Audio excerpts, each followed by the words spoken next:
Welcome to Mind Your Being. Thank you so much for taking time out of your day to be here. Today's conversation is all about lifestyle medicine, Healthspan, and the powerful role our daily habits can play in helping us thrive, not just survive, in midlife and beyond. Joining me is Dr Ann Hester, a double board certified physician in internal medicine and lifestyle medicine with more than 30 years of clinical experience. After decades of treating chronic disease once it had already taken hold, Dr. Hester shifted her focus toward prevention and addressing root causes through evidence-based lifestyle medicine. She's the founder of PTR Reset, host of the Vitality by Design podcast, and has been featured on CNN for her work helping people reclaim their vitality, mental clarity, and long-term health through practical, sustainable lifestyle changes. In this episode, we talk about the difference between lifespan and healthspan, the 6 pillars of lifestyle medicine, why midlife is such a powerful opportunity to reset your health trajectory, and the small daily habits that can have a profound impact on our physical, mental, and emotional well-being. Dr. Hester has such a fantastic energy. She's a wealth of knowledge and she shares tons of practical advice that will help you and your loved ones in your health journey. This is an empowering conversation and I'm so pleased to share it with you. Please enjoy. You practiced traditional internal medicine for over 30 years, treating many patients during that time. And you've said that in your career, you witnessed countless hospital admissions for conditions that were largely preventable through daily habits. Yeah. Could you give us a brief overview of your career? And broadly speaking, can you share some of the health conditions you're referring to here?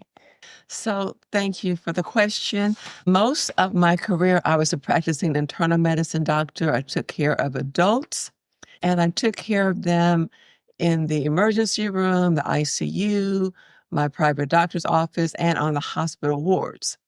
And it was after that, after about 30 years or so of practicing medicine in the traditional way, that I became board certified, should I say, in lifestyle medicine.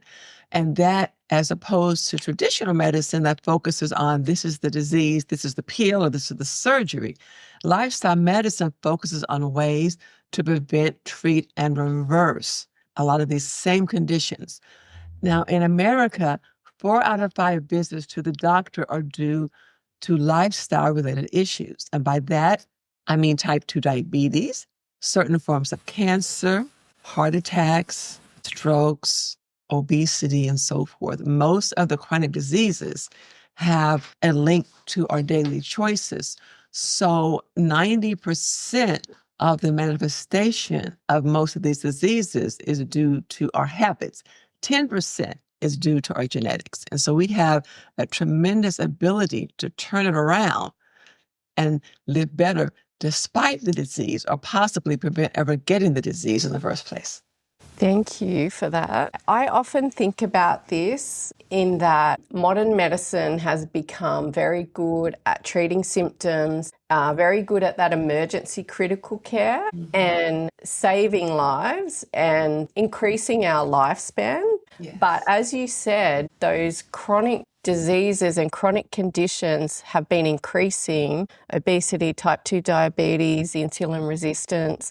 Could you please explain the difference between lifespan and healthspan and why it's beneficial to focus on both? Lifespan just means how long you live. So with science, we can keep people alive on a ventilator for a long time, but that's not really living. We can keep people alive in a nursing home in a state that they cannot enjoy life with medications and IV fluids and artificial feeding. Not many people want to live to be 100 years if many of those years are spent on their bottoms, unable to turn over or wipe themselves or eat or enjoy anything, and they spend every day with some degree of pain, mental, emotional, or both. Healthspan refers to how many years of your life you spend in health. So just imagine we have 2 85-year-olds. One has been in a nursing home since the age of 65, and the other is traveling the world with her family. taking care of her grandkids and great-grandkids and enjoying life. They have the same age, but that lifespan for the person in the nursing home is not bringing her joy. The health span for the person who is still healthy is bringing her happiness. Thank you. That's a lovely answer. I can see in everything I've read about you and listened to your own podcast that you're clearly passionate about lifestyle medicine, as you said, to help prevent many of these conditions. Can you give us a brief overview of what it is? And you're actually board certified in lifestyle medicine. So if you could please explain to people how it is evidence-based. So lifestyle medicine is built upon decades of medical research showing natural ways to prevent, treat, and potentially reverse many chronic diseases through lifestyle, zero pills. That's not to say that every condition could be prevented or every condition could be treated with lifestyle. That's saying that if you follow the pillars of lifestyle medicine, you're less likely to develop these chronic diseases. And even if you develop them, you're more likely to have a better life despite them, potentially less medication than you would be if you did not follow the pillars. And in some cases, potentially even reversing it. For instance, when I was in medical school, the thought of putting type 2 diabetes into remission, that was like a fantasy. But now we know that type 2 diabetes can be put into remission in many people. And some people come off of their insulin. Some people come off of the pills. The painful nerve damage they had in the fingers and the toes, it can go away. The chronic kidney disease that was leading them toward kidney failure can be partially reversed and stabilized. And so just imagine the day-to-day change in a person who is struggling to pay for diabetes medications, who has to always focus on what he or she eats, who has to prick the finger multiple times a day or use one of the more expensive ways to check the blood sugar. So they're always on go versus somebody who has been able to put it into remission with the pillars of lifestyle medicine, who has to be mindful of what he or she eats, but can enjoy life more. It's not always going to the pharmacy to get expensive medication, realizing if you take the medicine and you don't eat enough, you could end up in the hospital because your blood sugar is too low. I mean, I could just go on and on. The risk of breast cancer drops for women who follow the pillars. Women who have developed breast cancer, they are less likely to have a recurrence of the breast cancer after treatment. Women who have breast cancer and it's not considered to be curable can still have a better health span, despite the disease, if they stick to those pillars, than women who did not. And so this is just the tip of the iceberg. It is a relatively new medical specialty. It is practiced in over 50 countries now, and it's spreading like wildfire because doctors are realizing instead of giving all these drugs, why don't we just try to prevent it? Why don't we just try to treat it naturally? You know, I can't tell you how many people I admitted to the hospital with side effects of their drugs, or they couldn't afford the drugs, or they accidentally took too many of the drugs, or they missed the drugs. Nevertheless, they end up in the hospital. Why go there if we have the scientific proof that we can decrease the risk that the person gets it in the first place? Yeah, and I love that you make the point there about the holistic system. It is that financial burden for people as well. Mm-hmm. Medications are very expensive. Going to see a doctor can be very expensive these days as well. And in this fast-paced world, a lot of people are after a shortcut or a hack or the latest pill. And what I always encourage people is get your basics right, which turn out to be these pillars of lifestyle medicine, before you look at any additional things. So if you could please explain to us what are the pillars of lifestyle medicine, and then we might drill down into a few of those. Absolutely. So the first pillar is a whole food, plant-based or plant-predominant diet. Now, this is the only diet that has been proven to cause regression of the blockage of the arteries that leads to heart attack, which is the leading cause of death in America and many other countries. I'm not saying that if you have 99% blockage of your arteries and you adopt this diet, it's going to clean out your arteries. But I am saying that there's a study. I'm pretty sure it's Dr. Dean Ornish was in charge of this study. And they were able to determine the amount of blockage in the coronary arteries. Those are basically the arteries that feed the heart with oxygen and nutrients and so forth. He had like two groups of people. One group adopted a whole food plant-based diet, and they were also involved in stress management and so forth, lifestyle medicine. And the other group did not. Fast forward in the future, that same study was repeated. Those who followed lifestyle medicine had less blockage than on day one. Those who did not follow it, but took all of the medication, they had more blockage. And so if you could just imagine a graph starting at day one, fast forward a number of years, and those who followed lifestyle medicine, they were in the negative category, relatively speaking, and those who did not had even more blockage. So that is a major pillar. Another one is meaningful movement. And I don't mean you have to join a spa or run a marathon, but movement is everything from walking up and down stairs, gardening, walking around the block, talking to your friends, jogging, bicycling, walking through the park. Meaningful movement matters. Now, in the United States, the national guideline is 150 minutes per week of moderate activity. That would be defined as, let's say you're walking with your friend. You can talk, but you can't sing. So 3 miles an hour. Vigorous activity, or 75 minutes a week, would be something like jogging. You can't talk or sing. So either 150 of moderate or 75 of vigorous, or some combination of the two, plus 2 to 3 days a week of strength training. That is the national recommendation in the United States. And I'm sure other countries have different recommendations. But even if you don't meet that guideline, movement matters. Movement is medicine. Even sitting down too long decreases your life expectancy. Get up every 30 to 60 minutes if it's nothing more than to get some water. Don't have everything you need so close you don't have to get out of your chair all day. Get up, move around, jog in place. I'm looking at my treadmill that's under my desk now. I have the little tray I can lift up, and I have a standing desk. I put the treadmill underneath. I can type on the computer, be in a conference, and I'm exercising. And so there are creative ways, whether you work at home, you work outside of the home, there is a way to get meaningful movement in many, many, many times during the day. The next pillar is stress reduction. Chronic stress is different from acute stress. You need cortisol, your major stress hormone, if the dog across the street is chasing you home. You don't need it to be on all the time. It's like you turn the water faucet on to get your water, you turn it off, but you don't want to leave it on all night long. Chronic stress is like your cortisol levels are chronically elevated. This has many ramifications. It increases your risk of multiple diseases, and it actually shrinks important parts of your brain. The prefrontal cortex, which is like the CEO of your brain for the higher functioning, that shrinks.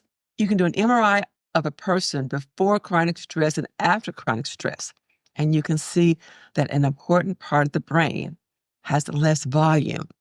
On the other hand, the amygdala, the part of the brain that deals with anxiety, that gets bigger. And so you're more anxious. So just imagine you lose your higher level mental faculties at the same time you're becoming more anxious. And then you add in the hippocampus, which deals with memory. That shrinks too. And so in addition to increasing your risk of multiple diseases, chronic stress rewires your brain. The parts that you want to get bigger get smaller. The parts you wish would get smaller get bigger.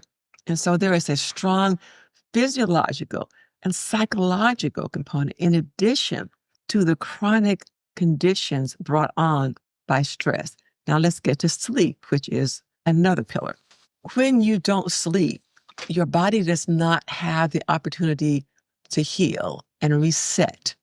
And you have a system, it's like a cleanup crew called the lymphatic system. When you sleep, it washes away the toxins around your brain. So you wake up refreshed. You can think. If you don't get meaningful sleep, you miss out on that very important function. Sleep deprivation raises your risk of high blood pressure, and there's even an association of shift workers with breast cancer. This is not just, okay, I can make it on 3 hours of sleep. It's okay, I'm decreasing my life expectancy by doing this, pushing myself so much. I could die earlier. And then it impacts your hunger hormones. So you have hormones, ghrelin, that says, it's like your stomach is growling, I'm hungry. And you have leptin, which says, okay, I'm full. Those hormones get out of balance. And so you may find yourself eating, particularly carbs, junk food, when your body does not need any food because your ghrelin levels are too high. Your body doesn't need it, but your hormones are tricking you into thinking, hey, I'm hungry. So that is something else. So that can lead to obesity, which can lead to certain forms of cancer, heart attacks, strokes, and so forth. It's just like it keeps going and going. And then another one is connections. When you have meaningful connections, your body releases this hormone called oxytocin. It's the love hormone, and it counterbalances the negative effects of cortisol. So the love connections, whether it is your spouse, your son, your daughter, your sibling, your mom, even your beautiful little puppy, you want those connections. Again, there's a physiological basis. Something is happening in your body when you feel that love. This hormone is being released, and that is protective against some of the things that you don't need. And the last one is toxins. We often think of alcohol and tobacco. Absolutely, they're toxins. And people don't often think about the perfume lotions that they smother on the biggest organ of the body, that is the skin. They don't think about the chemicals and the deodorants and the shampoos. When they clean the home, they don't think about the fumes that they're inhaling from all of these chemical detergents. And so toxins play a significant role. Many of them disrupt the endocrine system. We call them endocrine disruptors. And so your cells cannot appreciate and accept the natural hormones because these endocrine disruptors are mimicking the hormones, and they may lock on to those parts of the cells that are supposed to get the real hormones, so your real hormones don't get a chance to act. And so these are some important things that these lifestyle medicine pillars do. Wow, that is a great explanation. Thank you. How everything is interlinked as well. I think they sort of compound, the benefit of these Absolutely. pillars compound on each other, and they affect many systems in the body. As you said, you talked about brain changes, hormone changes, there would be gut changes, psychological. It's just very comprehensive. Being mindful of the time with regard to nutrition, and that is such a minefield of information and different debates and opinions. But if someone were to change just one thing about their nutrition this month, what do you think would give them the biggest return? Eating more vegetables, eating the rainbow.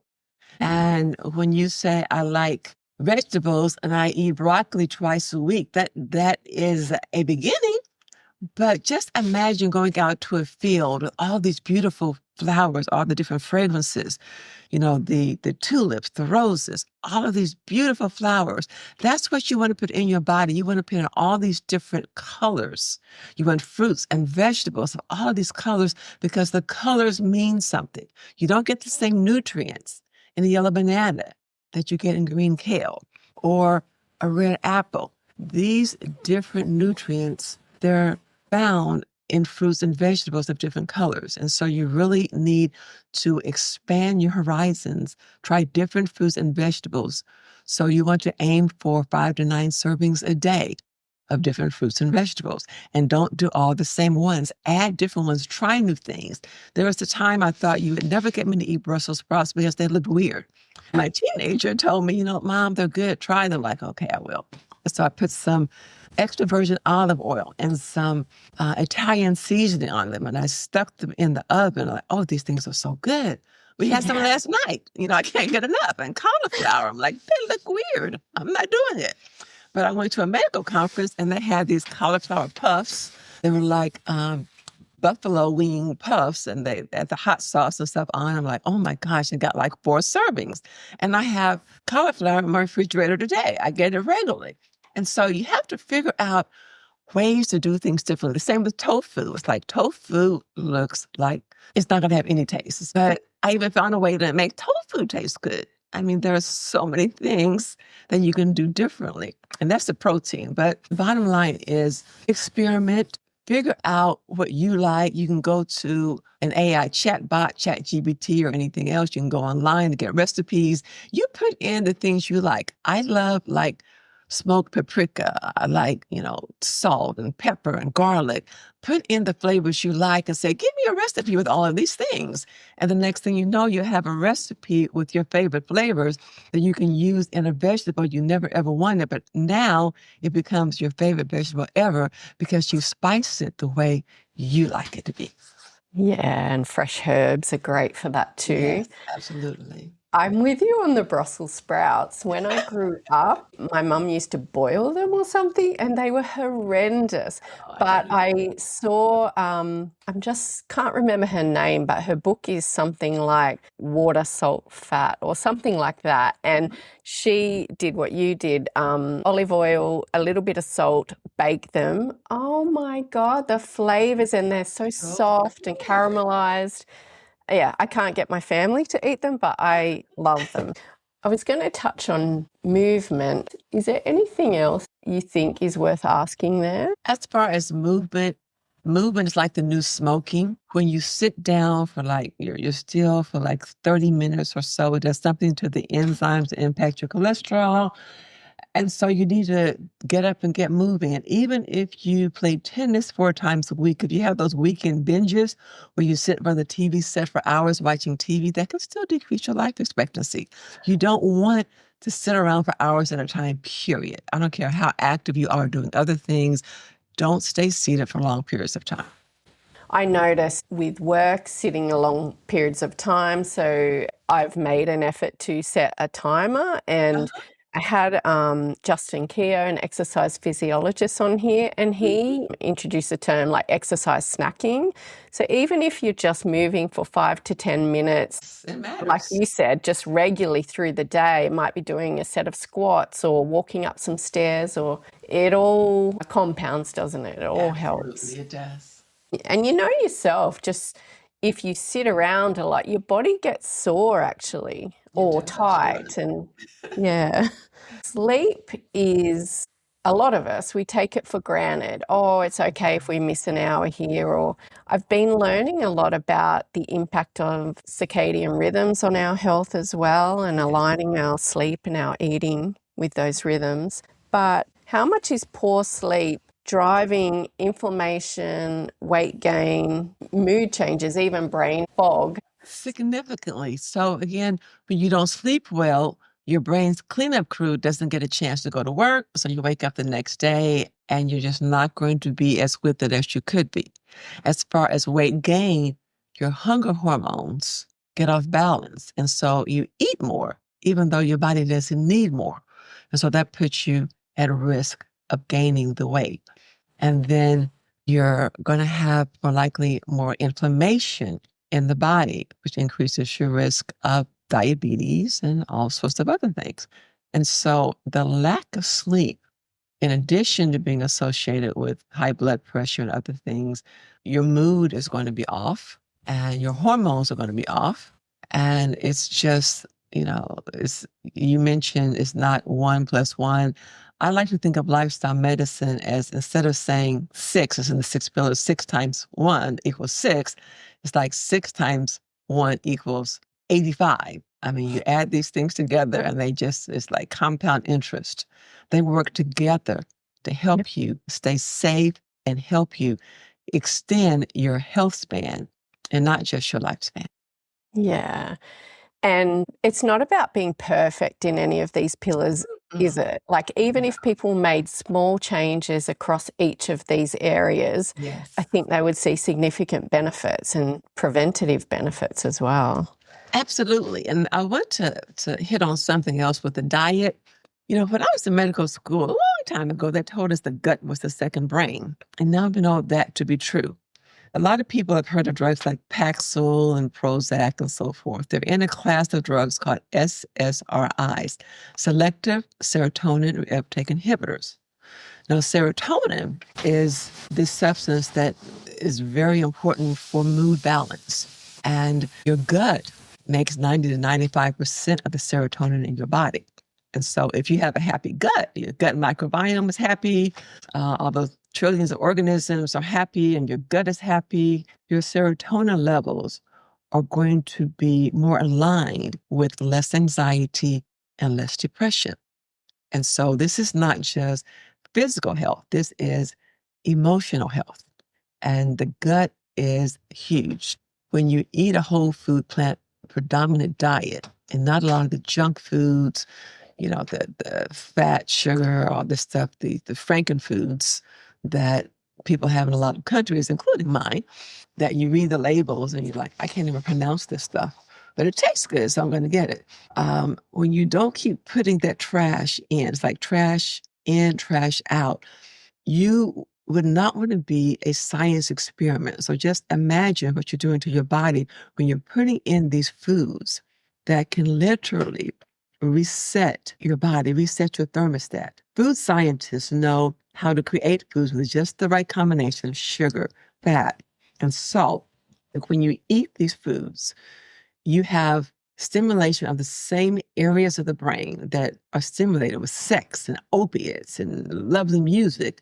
And so you want more because you feel good. You keep eating more and more. Your waistline gets bigger. Your arteries get clogged. It's metabolic programming. And you would not want to be used in that way if you think of it that way. But people are getting rich off of other people dying.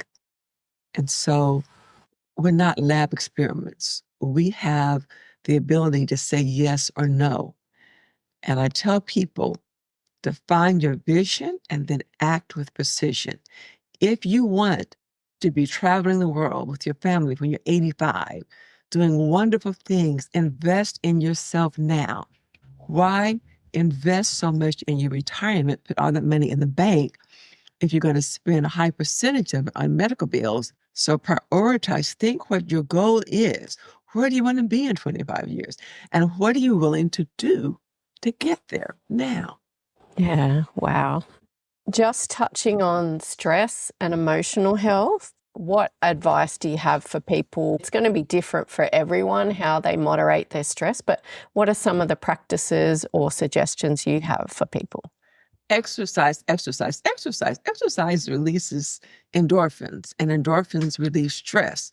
When you're not as stressed, you sleep better at night. That means the next day you wake up, after a peaceful night's sleep, your stress level is going to be less than if you were tossing and turning and you slept for 4 hours. So exercise, again, is like compound interest. Deep breathing exercise, box breathing. You take a deep breath in through your nose, hold it 4 seconds, deep breath out through your mouth, hold it 4 seconds, a box, 4, 4, 4, 4. You can do that any place. Tapping, literally you take your fingers, you tap the top of your head, you tap like where your eyebrow starts by your nose, then you tap the outside of your eyebrow, you tap underneath your eye, you tap underneath your nose, tap underneath your lips, and you tap by your breastbone and tap, 15, 20 times. Scientific studies have shown that tapping decreases your blood cortisol levels and it decreases your stress. It is absolutely free. You can do it anytime, any place. I wouldn't really do it in a board meeting, but you get the gist. When you're driving on the street or you're cooking or whatever else, you can tap. And the cortisol levels, the stress hormones in your body go down.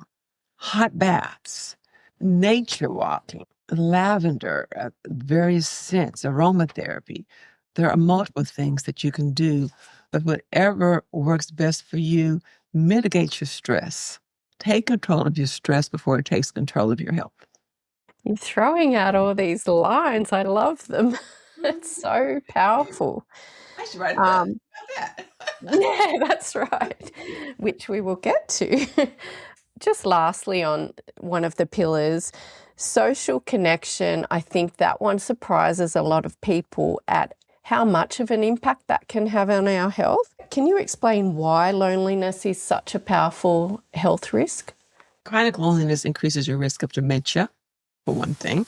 Chronic loneliness impacts your inflammation levels because when you have the oxytocin, the love hormone released, when you have the connections, that oxytocin counterbalances the cortisol, and cortisol is associated with diseases. And so if you forego that, you don't have those relationships, even if it's a matter of getting a beautiful little puppy. If you don't have that warm, fuzzy, loving feeling inside, your oxytocin levels are not going to be present in high enough amounts to optimally counteract the negative effects of the cortisol, which flames inflammation and disease and lowers life expectancy. So you've said that midlife is actually one of the most powerful times to reset our health trajectory. Can you please explain why midlife is such a great opportunity? For one reason, when we reach midlife, you start to realize, hey, I'm not young anymore. I need to be more serious about where I am headed in life, what my life is going to be like. At the age of midlife, we have people in our lives that are passing away, whether it was a friend from school, the neighbor. We are more cognizant. Our brains are more in tune to our own mortality. And so it's like we could be a sponge just sucking all these things in. Whereas when we were young, we felt invincible. I'm 20, I'm 25. The world is my oyster. I have not begun to live. I don't care about all these things. That's in the future. In midlife, those things are now. And you realize that. And it's a great time to reset because people often start to get diagnosed with chronic conditions, high blood pressure, obesity, type 2 diabetes, and so forth. And then you see it in real life. It's not just what if, as your doctor said, this is what you have now. And so you can continue to do what you're doing and go down a downhill spiral with a lot of medications and blood work and tests and hospitalizations in your future, or you can choose a wiser path. You can fight for yourself, fight for your life, and make those decisions now that can impact where you will or will not be 10, 15, 20 years from now. So from a physiological standpoint, that you actually start feeling symptoms and getting diagnosed with these conditions, and also from an emotional standpoint, all of that stuff is coming together. It's a perfect storm to say, this is my time. This is time to focus on me. The kids may be gone. I may not spend all the time focused on homework. That's why it's a perfect time. Thank you. I can't tell you how many middle-aged people I hear of it who did pass away. I mean, I've seen tens of thousands of people over my career, and a lot of them were middle-aged, and a lot of them passed away from a disease that was preventable, treatable, or curable, reversible. Yeah. What about for someone listening who thinks, well, I'm 52, the damage is done. What would you say to them about the body's capacity to respond and change, and that it's never too late to start with these pillars? 52 is the new 82. You have not yet begun. I am a great grandmother. Let me see. I'm a great great grandmother. I had to stop and think, like, yeah, because my grandkids are kids. I have never felt as good as I feel now. You know, I can get on the treadmill underneath the desk and walk an hour. I do the Tai Chi walking. You know, I lift weights while I'm working at my desk. My mind is clear. You know, I feel really good. I have kids who are literally teenagers because I adopted kids at an older age. So we go to the mall, like, Mom, you slow down. Like, no, you need to keep up. So don't say you're in your 50s and it's too late. You have not even begun. You can completely transform your life. Yeah. Yeah. I always say, well, you're alive. There you go. You're breathing. You have another chance. Yes. Thank you. Just quickly, you're not advocating, like lifestyle medicine doesn't say you don't take medications if you need them. It's striking a balance, isn't it? It's not either or. No, it's not. And never stop your medication on your own. But what lifestyle medicine can do is it can empower your physician with the confidence to say, okay, let's cut back this medication or stop this medicine, come back to see me in 3 months to see how you're doing and see if we need to resume it. And you may say, you're doing really well. Stop this medicine too. Everything needs to be done under the supervision of your physician. And so sometimes a person can completely get off of medicine by following the principles of lifestyle medicine. Sometimes they can reduce the dose, and other times they can just feel a whole lot better despite their condition. As you said before, I've seen people in family reverse type 2 diabetes with increasing movement, just walking and eating a better diet, not a perfect diet, but a better diet. What's your advice for people to advocate for themselves in healthcare settings? Well, my first half was an internal medicine doctor for about 30 years, and I saw so much of a disconnect between the way patients think and the way doctors think. And so I wrote a book called Patient Empowerment 101, More Than a Book. It's an adventure, and it's a fun, easy read, and it teaches you how to communicate with the doctors on an unprecedented level. I taught some of these skills to one of my coworkers who's not in the medical field. And a few weeks later, she ended up in the emergency room and she had taken notes of what things you can do, specifically what the doctor's going to want to know about most conditions. And I'll just say, so there are 8 main things. C is the context. What were you doing when you developed the symptoms? C is the character or quality. Give an adjective. The pain is burning, it's sharp. L is location. Where exactly is it? Don't say I have belly pain. We don't know what that means. Is it your appendix, your ovaries, your pancreas? What? Be specific. Use a finger. Where is it? S is severity on a scale of 1 to 10. 10 being the worst pain you've ever felt, 1 being, it's there, but no worries. How severe is that pain? T is timing. Each time it happens, how long does it last? Does it last seconds, minutes, or hours? And then A, associated signs and symptoms. For instance, when I have chest pain, I break out in sweat and I have nausea. D is duration. How long have you endured this? This has been going on, off and on for 6 months. I have endured it for 6 months, but each time it occurs, it lasts 3 or 4 minutes. And then M, modifying factors. What makes it better? What makes it worse? I have a headache. I take Tylenol. Your doctor's not going to order an MRI looking for a brain tumor if your headache goes away quickly with Tylenol. So those 8 things, if you think about those things, whenever you develop a symptom, when you sit down to talk to the doctor, you can give your doctor a 1 to 2 minute elevator speech and tell the doctor so much information in a short period of time, very concise, powerful information. By the time you finish your last sentence, the doctor has already ruled in or ruled out numerous things, which means fewer tests, fewer procedures, fewer medications to try to see if they work or not. Less of a chance that you end up with test results that were incorrect and you may end up with a surgery. Oh, well, there's nothing there anyway. The point is, patients deserve to be the center of their healthcare team. But we have to give them the tools that they need to communicate with doctors in a way that doctors can quickly dismiss a variety of conditions and focus on the most likely causes of those symptoms. They're great tips, and that makes sense for you to try and increase your risk of getting appropriate treatment to be able to express exactly what you were saying. So those tips and more in your book, Patient Empowerment 101, is that right? Patient Thank you. Empowerment 101, More Than a Book, it's an adventure. And it's available on Amazon and even Kindle. Okay, perfect. Thank you. Almost finished. I thought I'll ask a couple of rapid fire questions. If someone wants to thrive in midlife, not just survive, what's one habit to stop? One habit to stop is ultra-processed foods. Perfect. One habit to start. Exercise. One mindset shift. Realizing that you have power and that you are not a victim. Your genes don't define you. Your habits define you. So take control of your life before it takes control of you. I can see why you've written a book. You're just full of these beautiful nuggets.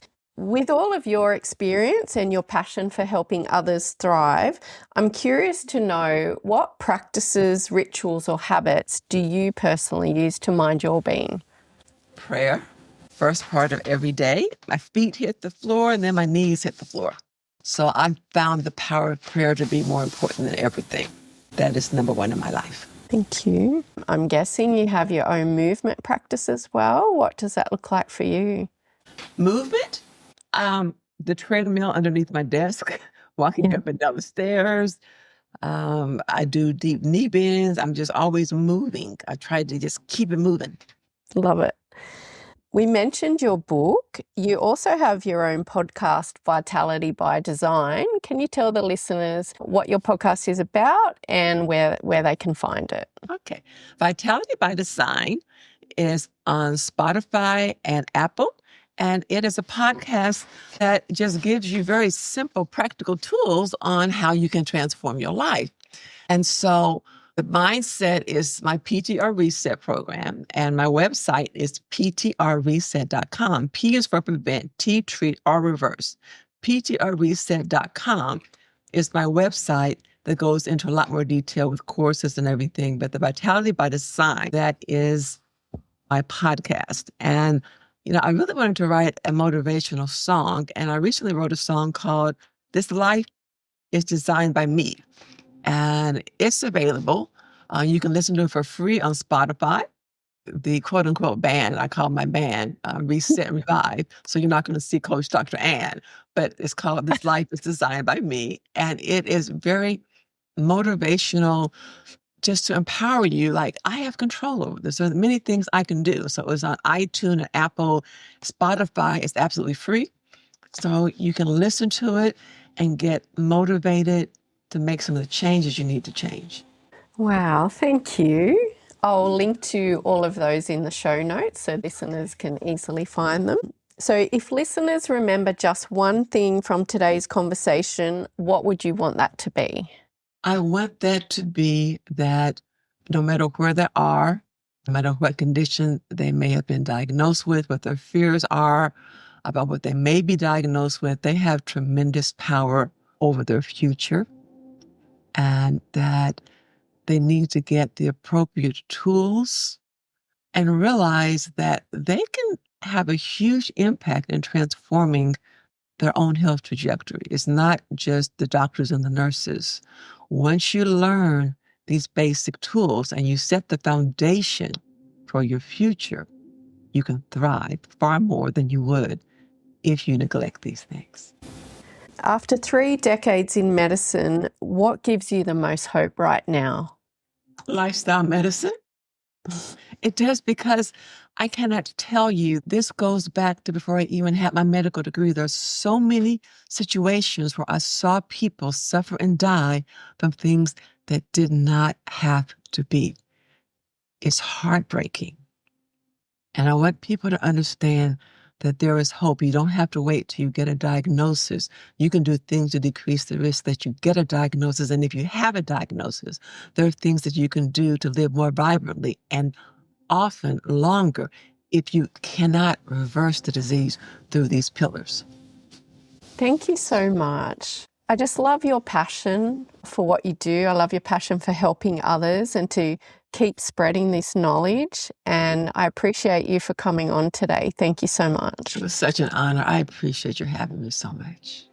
Thanks so much for listening to this episode of the Mind Your Being podcast. If you enjoyed it or found it helpful, please follow the show wherever you get your podcasts and share it with a friend who might enjoy it too. If you have a moment, please leave a quick review. It really helps others discover the podcast. Thanks again for being here. Take care, and until next time, mind your being.